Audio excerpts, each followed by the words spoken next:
Assalamualaikum warahmatullahi wabarakatuh. Bismillah, alhamdulillah, wa syukrulillah, wassalatu wassalamu ala rasulillah. La haula wala quwata illa billah. Aturan dulur barani wilujeng patepung dangu patepang sora ngalangkungan jomantara dina acara anu maneuh nyaeta dongeng Sunda nu disiarkeun saban dinten di radio siaran pendidikan Barani. Dongeng anu digarap simkuring di radio Barani dina jejer harios Si Gobang Yasana Asep Gun Majalaya. Atuh Kang Ius ngahaturkeun sewu nuhun laksa ketika bingahan kasadayana dulur nu satya manco mugi acing janten panglilipur kana kalebu pangbeberah kana mana atuh supados teu nyangkolong kana waktos sumangga gerata tantatan kaparayun sadayana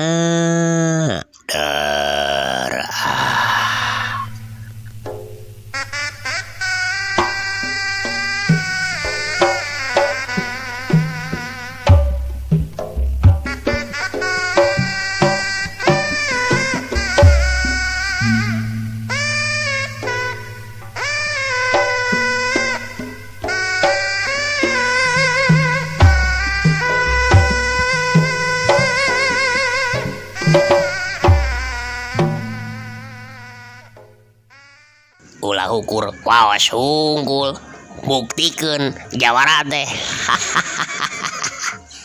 Ngadenge omongan Rakaseta jiga gitu nepikeun karep kerai biasa tuh kidira teh omonganana Rakaseta teh jelas-jelas mandang sabelah mata ka dirina ku kitu nangan sedan ya bonjo teh hayang modar murunya pelesat hiuk perep katuhuna kidira teh anu geus diwangun ku jurus anelana teh langsung ngablesat nyemplung rek ngagedor careham Rakaseta. Sedengkeun perep kencana nyemplung ngarah kana beuteung Rakaseta.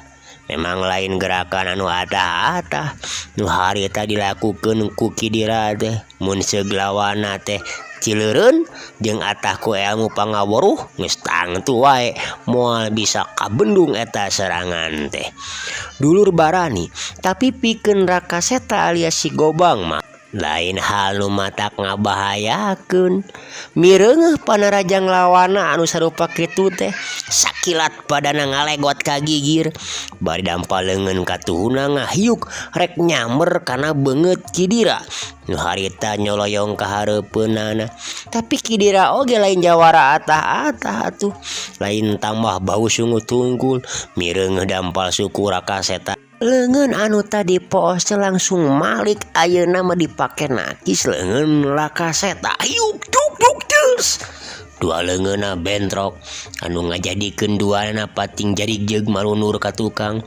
Kidira mundurna nepikeun ka rada lumayan jauhna sababaraha lengkah sedengkeun aya Rakaseta mah ukur salengkah saterusna ieu Rakaseta teh mancegeun di kuda-kudana.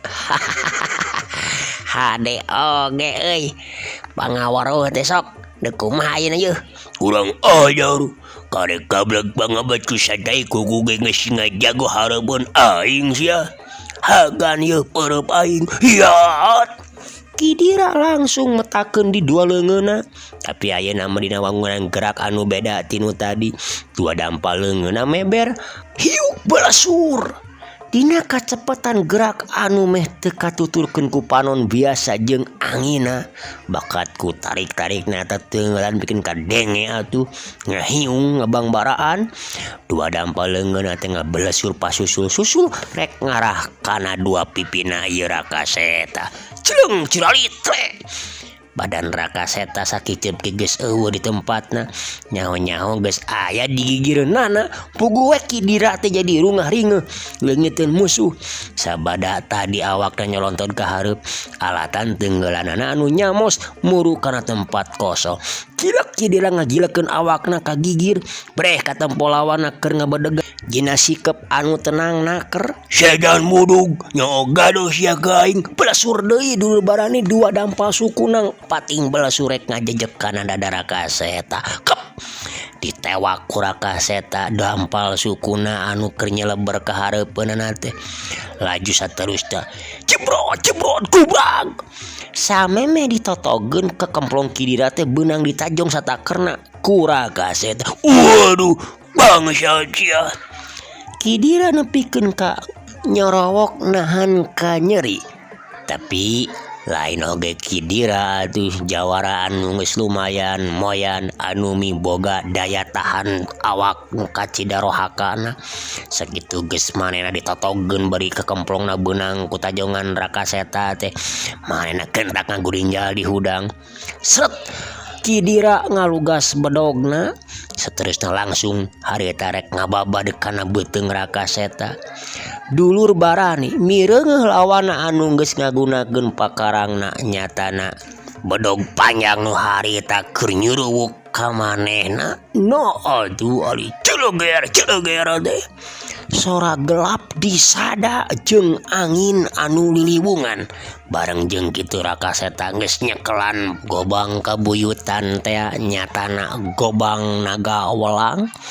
Anu mana harita Kidira nepikeun ka ngeureunkeun atuh panarajangna. Molotot panonna sungutna calawak soak ku nenjo gobang anu aya dina cekelan leungeun lawana bari jeung reuwas ku sora gelapna. Nah kalaka unur-unuran. Hayo teruskeun nyerang teh euy. Nah sieun si laing teh nenyo pakarang dewek. Apanana sarua si laing ge nyekelan bedog. Rakaseta kitu nanti bari ngangkat gobangna ka luhur. Kidira nu harita unur-unuran ningali Rakaseta alias si gobang ngacungkeun pakarangna ka luhur. Teu mikir deui jug, berengbong we manehna lumpat di hareupeun Rakaseta. Atuh waktu mireungeuh gegedugna malabur ti pakalangan, balada anu dua oge langsung pating bertek lompat nuturkeun kitu kangeunana bajeng batpet-pot teh ku hanteu ngagunakeun jurus lengkah sarebu bari ti paparetot nyekelan kolorna. Dina waktu anu ngan sakiceup gobang kabuyutan dina leungeunna ge geus ngiles deui tina panempona, balik deui kana tempatna. Atuh dulur barani keur kitu kurunjung we Mang Dasa jeung budak lalaki nu duaan teh nu tadi nerampokkeun ti jero imah. Datang-datang teh meuni hari weus bangun anu teu percaya kana naon rupa anu kasaksianana tadi. Ujang aduh teu nyangka sacango buuk ge emang mah si horeng teh Ujang anu salila ieu sok minang disebut-sebut ku para jawara jeung para jago teh anu katelah si gobang. Ujang teh si gobang teh nya baingan ti mimiti panggih oge asa aya anu beda karasana kan hate emang teh. Budak ngora gede kawani cekeng teh kitu Jang. Cenah kituna teh bari neuteub seukeut kana beungeut Rakaseta. Bangun anu hayang leuwih sidik padahal geus aya mingguna Rakaseta cicing di imahna teh. Ari budak lalaki anu duaan mah teu nyarita naon-naon, ukurna teup wae tina masing-masing hatena mah muji kana kahebatan jeung kadigjayan anu dipibanda ku diri Rakaseta alias si gobang. Sumuhun Mang, ari ceuk batur mah abdi teh si gobang teh, tapi da abdi mah jalmi biasa wae Bang, teu kedah kalalangkungan kitu ah. Alhamdulillah ayeuna mah tos malabur geuningan eta jalmi anu namina Kidira sareng dua balada teh mudah-mudahan we atuh kapayuna maranehna teu deui ngahak cai walungan dugikeun ka di Bendung sadayana teu marean kanu meryogikeun cai kanggo nyanyian sawah palih dieu yeuh. Ceuk Rakaseta nyaritana bangun nu teu puguh rasa dipuji-puji jiga kitu ku Mang Dasa. Dulur barani sabot keur kitu teu kanyahoan kadinya geus loba jalma cing jul-jol nu daratang. Sabenerna mah nalika tadi Rakaseta keur tarung jeung Kidira teh loba anu narempokeun nyatana tatangga-tatanggana Mang Dasa anu kabeneran keur alaya di lembur saterusna salarea khususna anu nyarawah ngananuhunkeun pisan ka Rakaseta sabab ku ayana Rakaseta alias si Gobang di lembur eta. Akhirna jalma-jalma anu saila ieu pada mika gigis jeung dijadikeun gunung panangeuhan anu baroga sawah di lembur anu aya di Girang nyaeta Kidira teh ayeuna geus mabur bisa dielehkeun ku Rakaseta. Harita aya sababaraha urang tatanggana Mang Dasa anu terus uplek ngarobrol di tepas imah teh. Tu Rakaseta pada nanggap harayang nyaho leuwih jero ngeunaan pangalamanana dina sajeroning lalampahanana ti mimiti lunta ti lembur tug nepi ka danget harita. Si Gobang alias Rakaseta oge nyaritakeun sacara gemet ngeunaan pangalamanana jeung pamanggihna dina sajeroning perjalanan pancen tinu jadi akina teh sanajan teu kabeh dicaritakeun ge nyatana pikeun ngamalkeun sagala rupa ilmu anu geus kacangking ku dirina. Nantang tuna ari ngeunaan pangalaman wawuh jeung patih siluman atawa jeung kungsi nyaba ka alam jin waktu pangijeng Akapondoh mah teu dicaritakeun ku manehna teh sabab hese ngajelaskeunana meureun. Atuh ngeunaan Gobang manehna nyebutkeun warisan ti akina we teu nyaritakeun ka sang tukang anu sabenerna. Salarea saregep ngabandungan caritaan Rakaseta kalawan Daria ieu barungku ungut-ungutan sakapeung gumecrek sakapeung gogodeg. Dina kaayaan keur uplek garuneman kitu kurunyung kadinya aya anu datang saurang lalaki lumayan geus rada kolot tengah tubuh barang geus aya di hareupeun tepas anu keur diparake ngobrol pok eta jalma teh nyarita ditujukeun ka Mang Dasa. Pangapunten Kang Dasa, tuh keur ngarariung geuningan ieu teh. Aya naonnya meni rame kieu yeuh. Pokna bari ngajanteng hareupeun anu keur ngarariung. Geuningan Ki Adi Juha. Nya Ki Adi puguh tos aya kajadian tadi teh. Ceuk Mang Dasa anu saterusna ngajak diuk ka semana. Kajadian naon gitu Kang? Tanya Kang Juha bari gek diuk di sisi tepas. Barabat weh atuh Mang Dasa teh nyaritakeun kajadian nalika tadi Rakaseta alias si Gobang patutunggalan jeung Kidira tug nepikeun ka malaburna. Tah kitu kajadianana teh Ki Adi. Kalakah malabur Kidira teh jeung dua baladna oge. Ari Ki Adi ti mana wae atuh. Aya perlu atawa ngadon nyimpang wae ka dieu teh. Ceuk Mang Dasa nyebutna teh Ki Adi da memang beureun sahanapeun saeutik. Atuh Kang Juha nyebutna Akang ka Mang Dasa teh. Puguh nyeta aya hubunganana jeung ieu kajadian tadi teh. Pangna kuring ka dieu teh, Kang. Tadi kuring ngadenge beja ti pamajikan. Nya pamajikan kuring teh keur balanja di pasar. Cenah si Dalimin ayeuna keur neneangan jalma nu ngaran si Gobang. Masalahna maapanan si Gobang teh taya lian ti Jang Raka anu geus aya kana samingguna cicing di imah Akang gitu pan.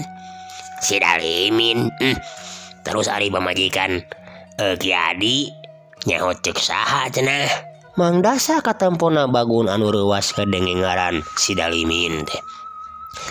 Tadi keur dina delman basa keur balikeun ka lembur ku sir delmanna anu cacarita Kabeneran eta kusir teh urang pangkalan raja nya lemurna Kidira jeung si Dalimin. Oh kitunya duh nya oge teu kapikiran ka si Dalimin buguh akang oge ye. Nya bisa jadi aya kapastian Kidira teh bakal bebeja ka si Dalimin teh ari kitu carita nama. Oge sigah nama Kidira ngajorag ka dieu oge geus bebeja heula ka si Dalimin mah. Kang, geuningan buktina tadi isuk-isuk eta tukang delman cacarita kituna oge. Apanan Kidira masih kenehnya rada berangan melaburna di dieuna oge lin. Ceuk Kang Juha ngajelaskeun. Nya pasti kitu. Sabenerna ieu sakabeh buntut tina kajian keur waktu peuting tadi. Apanan Emang jeung Jang Raka teh tas ngabadolegeun bendungan anu dijarieun ku Kidira jeung balad-baladna nepikeun ka patelakna ta Jang Raka teh jeung sababaraha urang baladna Kidira basa peuting tadi teh. Nya anu pamustunganana mah Kidira dibarengan ku dua urang baladna ngajorag ka dieu. Untung masih bisa dielekeun ku Jang Raka. Tapi ayeuna urusanana geus nepi ka si Dalimin nya. Jadi manjangan oge ieu masalah teh. Ceuk Mang Dasa nergerakeun ka hariwangna. Saha Ki Dalimin teh Mang? Tanya Raka Seta anu tadi ngabandungan ngarasa penasaran. Piraku jangan acan kungsi ngadenge kana ngaran Dalimin. Si Dalimin teh saurang jalma jahat anu anak buahna loba aya di mamana sanajan jawara kumaha wae oge sigana moal mahi ngayonan kasakten si Dalimin majang. Punten, tapi nama lain emang nganggap enteng kenapa nggak bisa Jang Raka. Pikeun urang Majalaya jeung sabudeureuna nama geus teu birek deui ngeunaan saha si Dalimin teh. Pamajikanana loba, hampir aya di unggal tempat. Jabati kitu manehna teh ngabogaan kebiasaan anu teu parok jeung nulian. Manehna sok hayang ngagadabah ka awewe anu anyar ngajuru. Geus puguh hari kaparawan jeung karanda mah teu kacatur gitu tah Jang. Mang Dasa ngajelaskeun ka Raka Seta. Asa kantos ngumping kapungkur tipun aki abdi ge Mang. Mung nembe ayeuna abdi terang nama manawi teh ukur dongeng we gitunya. Sanes ukur dongeng Jang, ieu mah nyata aya di kieuna. Lembur matuhna teh nyatana di pangkalan raja. Beh kuloneun lemur ieu mun teu salah mah Kidira oge masih kene kaasup baladna si Dalimin eta teh. Oh kitunya ngagaduhan ilmu naon wae tak cenah Ki Dalimin teh Mang begikeun kasadayana jawara Galimir tur sarieun kitu. Ari Jang, apanan si Dalimin mah boga ajian rawa rontek cek beja mah. Majarkeun teh moal paeh-paeh najan anggota badanna buntung oge pasti bakal nyambung deui eta teh. Ceuk Mang Dasa jiga anu nyaho pisan nerangkeunna teh. Duh paingan atuh. Tapi keun wae lah sina datang ka dieu. Hoyong terang we da sim kuring gaduh kayakinan ilmu anu tanpa apes kitu tah. Hayang nyobian we lah.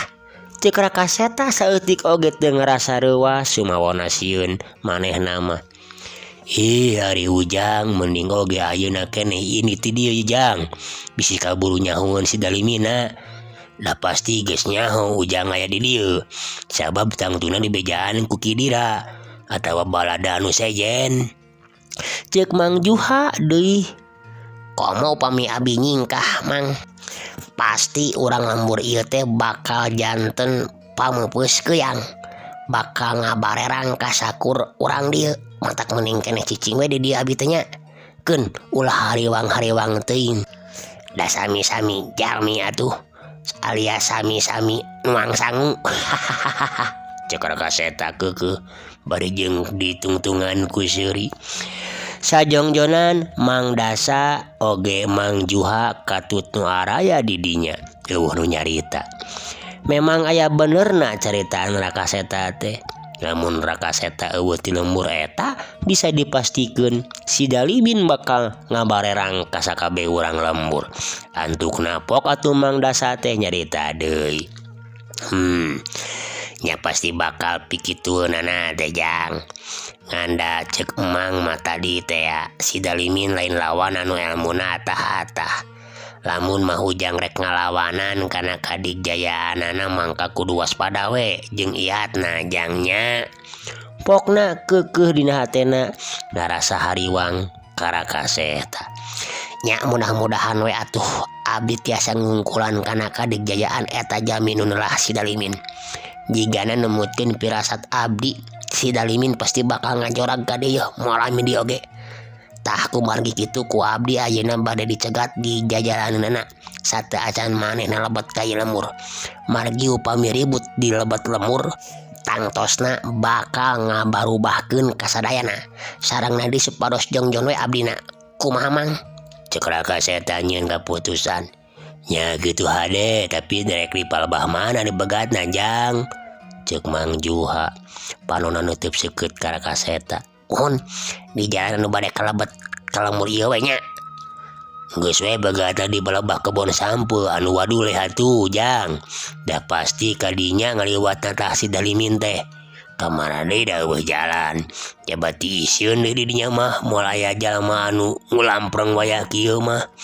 Kalebah dinya mah komo. Cek Kang Juha ngasongkeun deui usulan ka Rakaseta. Dulur barani. Akhirna Rakaseta alias si Gobang dibarengan ku Mang Dasa katut Mang Juha harita keneh arinit ti imah rek ngajugjug ka tempat anu rek dipake megat jajalaneun si Dalimin. Sawatara eta atuh nu sejenna mah teu milu sabab ngarasa sieun kabarerang ku si Dalimin jalma anu kawentar telenges jeung teu boga rarasaan. Gancangna carita atuh nu tiluan teh geus aranjog ka tempat anu ditujuna. Reg Kang Juha minangka pituduh jalan ngarandeg pok nyarita. Tah dilebah dieu we mun Ujang Raka rek nyegat jajalaneunana mah da pasti bakal ka dieu jalanna. Ngan Emang jeung Mang Dasa mah moal bisa maturan rek nempokeun we di kajauhannya Jang rek nyumput di satukangeun saung gitu tuh. Cek Mang Juha bari nunjuk saung anu aya di hareupeunana nyaeta saung paragi tunggu kebon anu boga kebona. Nya mangga Mang mending lalabot we ka saung keunios abi mah di dieu we bisinya anu namina si Dalimin teh dinten ieu sore ieu keneh ka dieuna. Dulur barani. Anu saterusna Mang Dasa Mang Juha laleumpang muru ka saung rek nyumput bari nyerangkeun si Gobang lamun engke geus adu hareupan jeung si Dalimin. Dulur barani ngeunaan saha ari Dalimin aya dina carita Rawa Rontek masih kene dongeng karangan Asep Gun Majalaya sawatara tahun anu kalangkung cenah gitu. Mudah-mudahan we nya ku Kang Yus tiasa didongengkeun oge. Rawa Rontek judulna teh.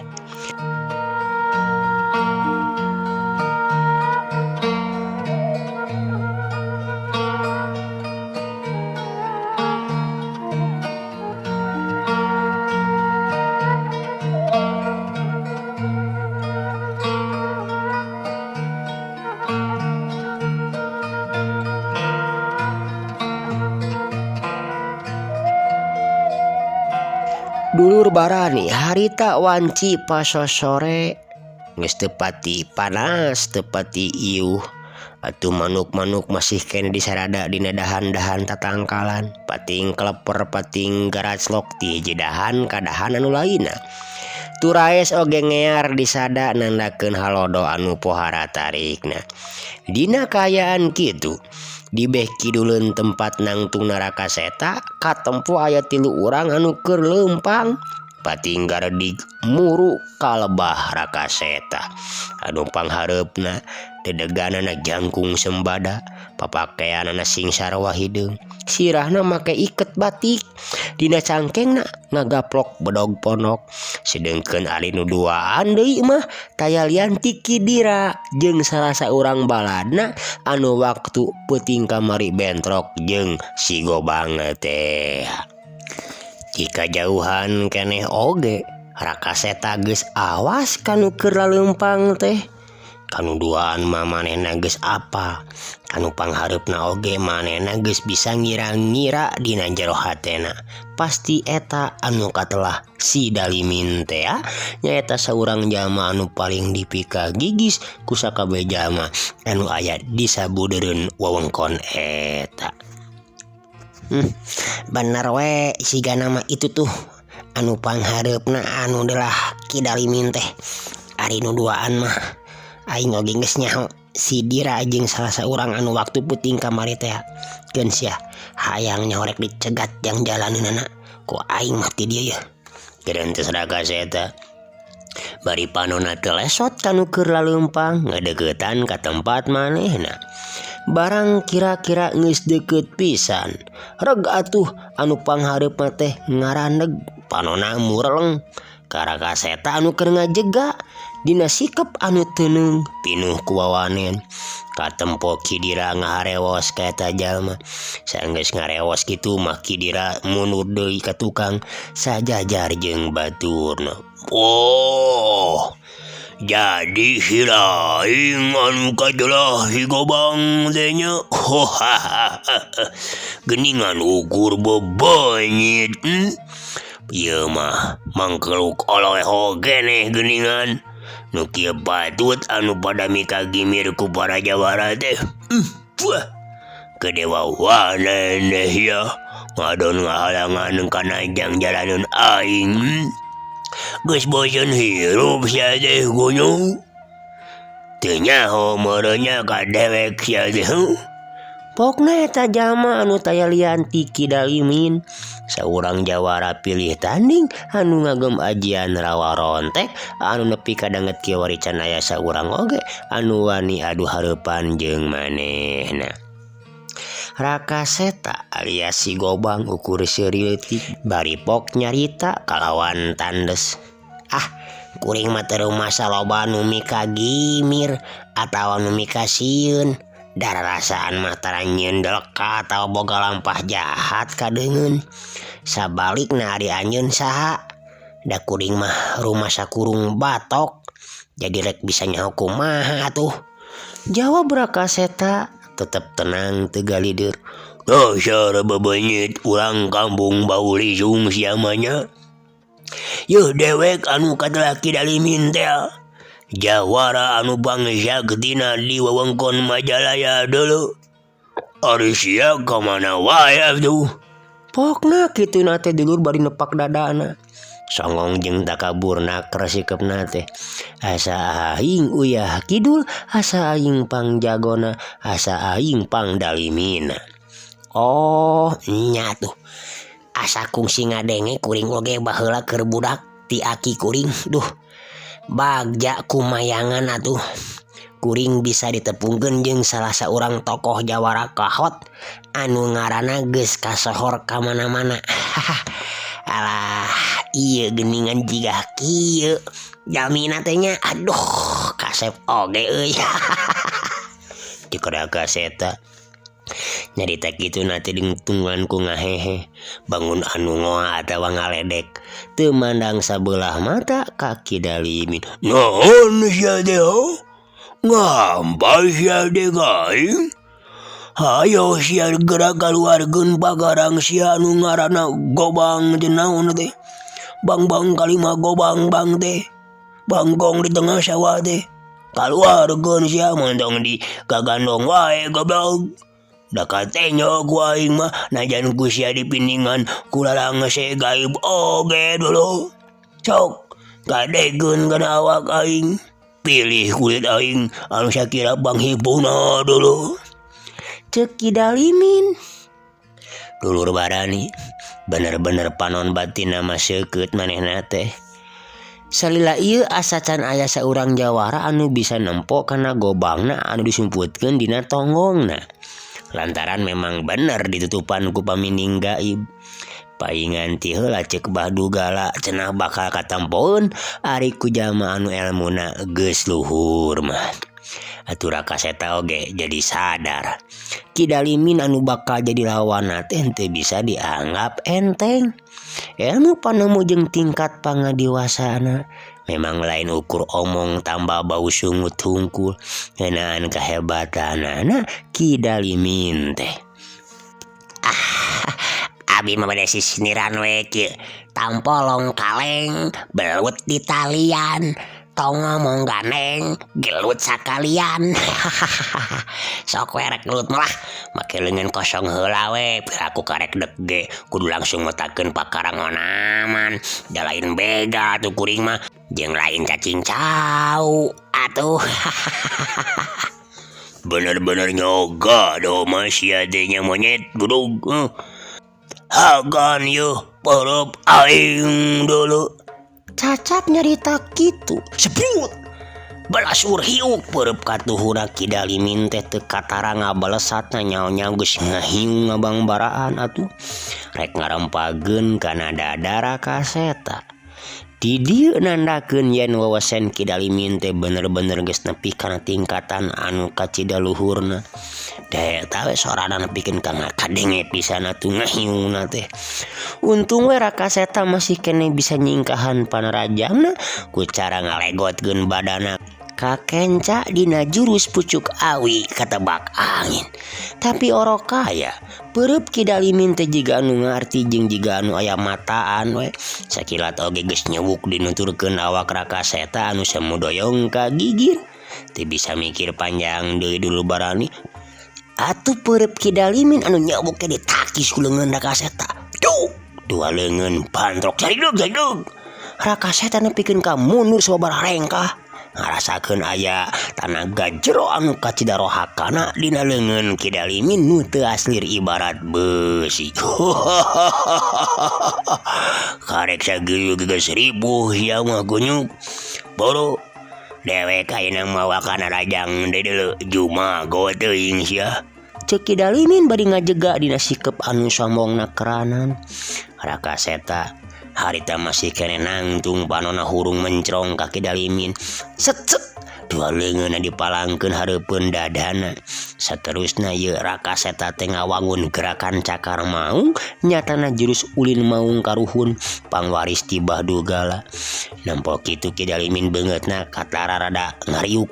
Tarangna katemong semu kerung teu lila pok nyarita. Paingan sia teh mibanda jurus ulin maung karuhun geuningannya. Asa inget dewek oge euy. Baheula aya anu mibanda eta jurus teh. Lah sabolo aing mah teh sieun deuleu. Sok sia maju kunyuk. Ku aing didagkoan aya ngasaan kumaha anu ngaranna ulin maung karuhun teh. Ceuk Kidalimin deui. Atuh Raka Seta geus teu hayang ngalobakeun dicarita. Dina gerak anu cepet tanding kilat, badana ngabalesat bari dua cakar leungeunna harita teh nyamer kana beungeut jeung dada Kidalimin. Kidalimin teu ngejat tina tempatna. Kalaka jiga anu ngahaja dadana dikahareupkeun mapag serangan lawan. Teu antap farah deui dulur. Berat. Dua cakar leungeun jurus maung karuhuna Raka Seta teh buat berat kena kana beungeut jeung dada Kidalimin. Katempo beungeut Kidalimin teh nepikeun ka baloboran getih. Pon kitu deui palebah dadana oge sarua doang jeung baloboran ku getih. Bajuna oge katempo rangsak. Tapi anehna Kidalimin bangun anu teu ngarasakeun nyeri atawa reuwas. Kalaka cakakak seuri meuningak gagak atuh. Saterusna tatu palebah beungeut jeung dadana teh diusap ku dampa leungeunna. Kalawan dadak sakala saharita jadi lita deui, jadi biasa deui eueuh tapak-tapakna acan. Ari lain baju palebah dadana anu rangsak mah.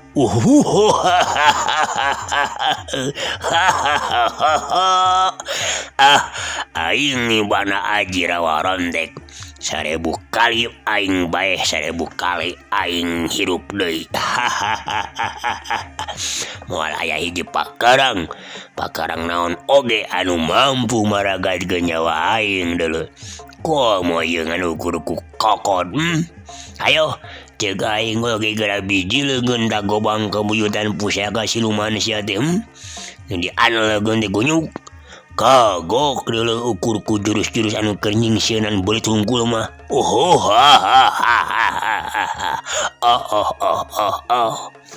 Cek Kidalimin dulur barani somong ka tidak. Alah, kurang ajar, somong pisan geuningan. Da aing oge acan ngarasa eleh atuh Kidalimin. Karek oge ngamimitian ieu teh yeuh. Cek Rakaseta. Jadi kapancing oge amarahna ku ngadenge kacapan Kidalimin anu nganggap sepi ka dirina.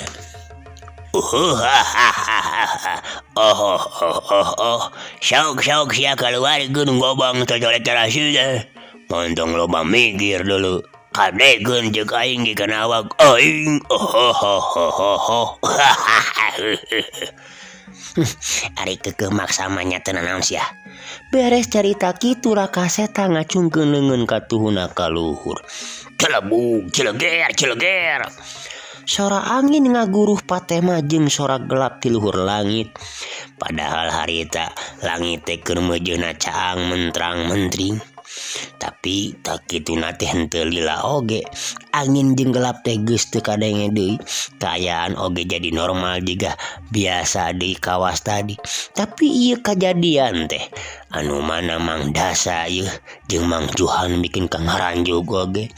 Kalayan nyakseni ku panon sorangan kumaha eta pakarang gobang kabuyutan bogana Rakaseta anu dileungeun ka tuhuna ieu Rakaseta teh geus nyepeng gobang pusaka naga welang. Nempo kitu mah Kidalimin oge katara paroman beungeut na bangunan nu kagetna keur tur leuwas. Tapi kituna teh henteu lila. Kalah cakakak deui seuring meuning gagak tiga anu mangih ka bunga.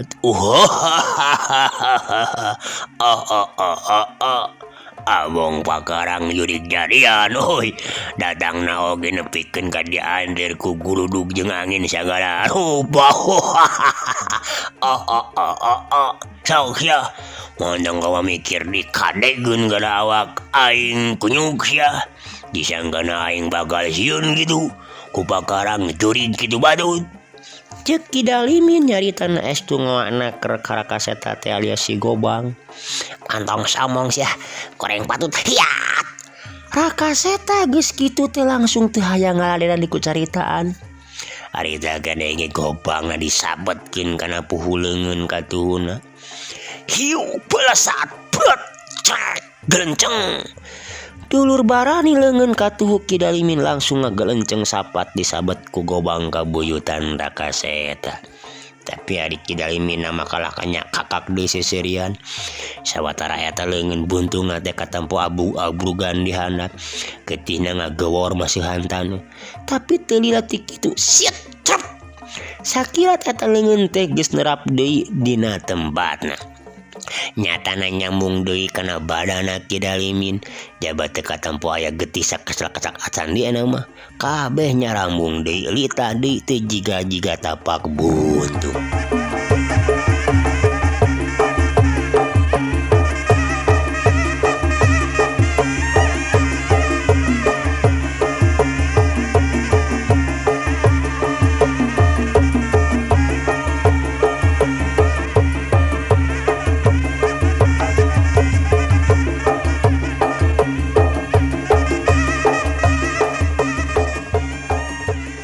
Rakaseta lumayan ada bengong oge atuh. Aduh, kurang ajar. Bener-bener Kidalimin mibana ajian rawa rontek duh. Lain ngan ukur beja. Aing kudu ngetrukeun sakabeh ilmu panemu jeung sagala ajian. Anu geus kacangging diri aing ya. Kayak kieu mah. Garentes hatena Rakaseta. Tapi barang Rakaseta keur mikir kudu kumaha carana jeung kudu ku ajian naon pikeun ngayonan ajian rawa rontekna Kidalimin. Manehna jadi inget kana pakarang pangwaris ti Aka Ponoh. Nyatana di lembur hormanihor teh anu mana harita teh jeung barani. Rakaseta geus teu mikir deui bari pokna dina hatena.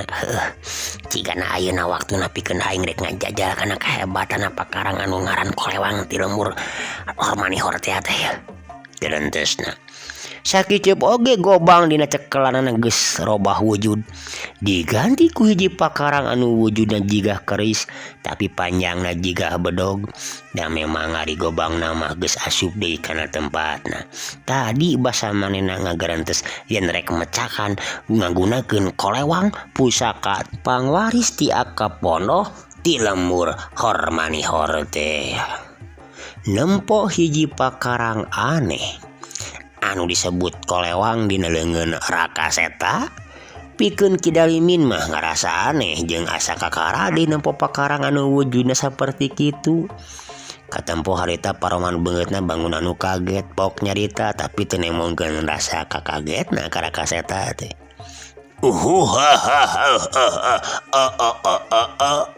Dasar mangkauk turunan juri jarian sugan mah rupa-rupa teh pakarang teh sia mah teu umum jeung badur dulu. Eueuh gobang cocolek tarasi diganti ku bedog mindul jeung karahaan deui. Naon teh bedog keris engko bedog tapi jigah keris euy. Rek kumaha neurak kana awak aing anu sareukeut oge eueuh hartina kana awak aing mah deuleuh sia gonyuk. Ceuk Kidalimin tetep songong nyaritana teh. Nya hayang nyaho we kudu seukeut teu neurak hayang nyaho kudu mintul. Tapi kadang da lain teu neurak tadi oge. Puguh sakitu seukeutna mah matak nepikeun kasapat buntung oge koko disilaing teh.